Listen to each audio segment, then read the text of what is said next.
Bugungi mavzumiz boshqaruvda gap ko'p deb nomlanadi. Norvegiya va O'zbekiston misolida. Qayg'usi O'zbekiston, da'vosi Turkiston bo'lgan azizlarim, qalaysizlar? Jonlinsizlar? Qo'shimcha qiymat solig'ini 12%dan 6%ga tushirilganini PR qilishlar, shishirishlar boshlanib ketdi. Qo'shimcha qiymat solig'ini nolga tushirib bekor qilinsa ham iqtisod rivojlanmaydi. Nega?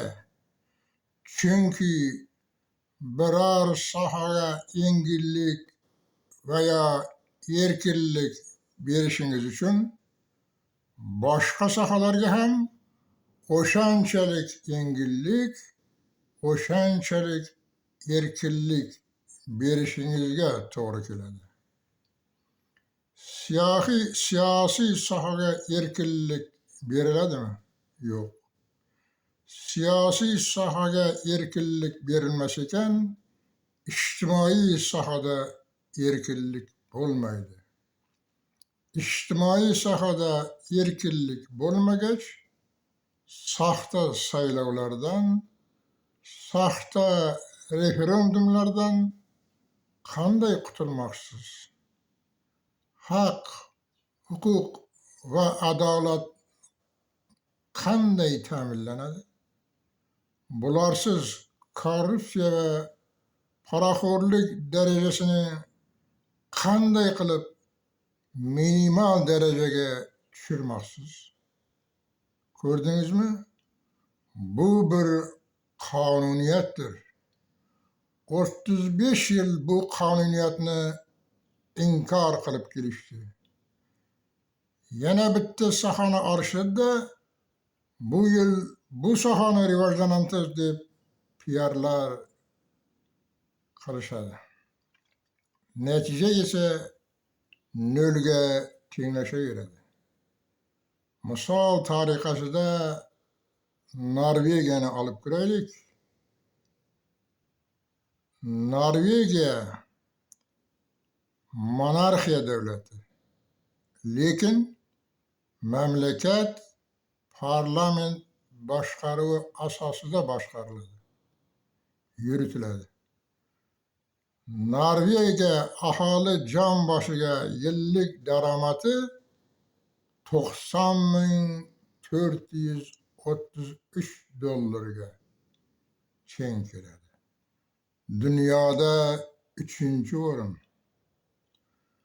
O'zbekiston aholi jon boshiga yillik daromadi $4,100. Dunyoda 134-o'rindamiz. 3-o'rin qayda-yu, 134-o'rin qayda? Aholi boshiga $90,433 qayda-yu, aholi jon boshiga daromad $4,100 qayda?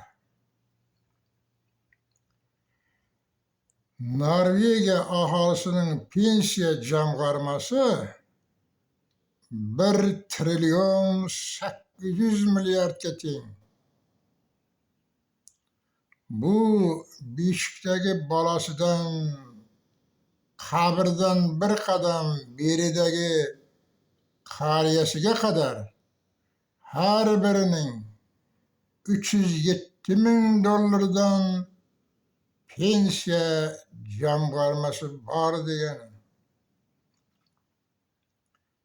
Bizning pensiya jamg'armamiz qancha ekan?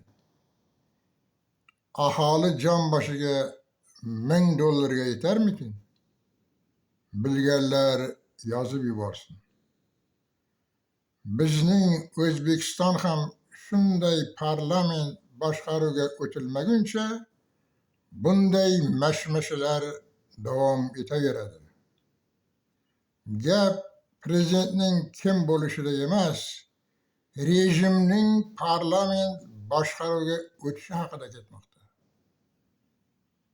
Yuqoridagi faktlardan xulosa shuki, norvegiyaliklar maqtansa arziydi.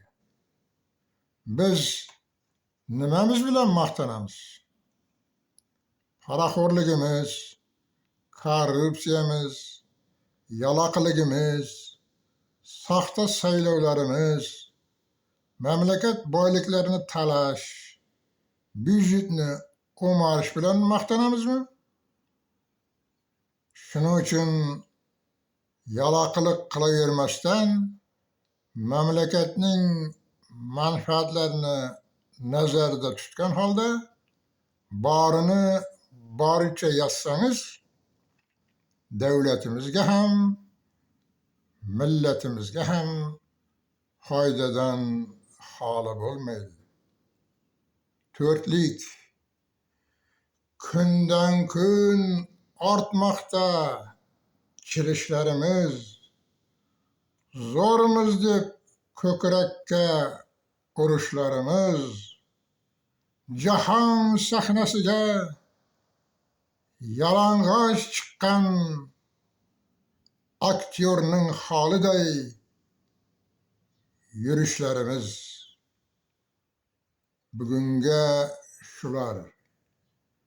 Turkiston ittifoqini qurish va uning ravnaqini ko'rish barchamizga nasib etsin. Ko'rishguncha xayr.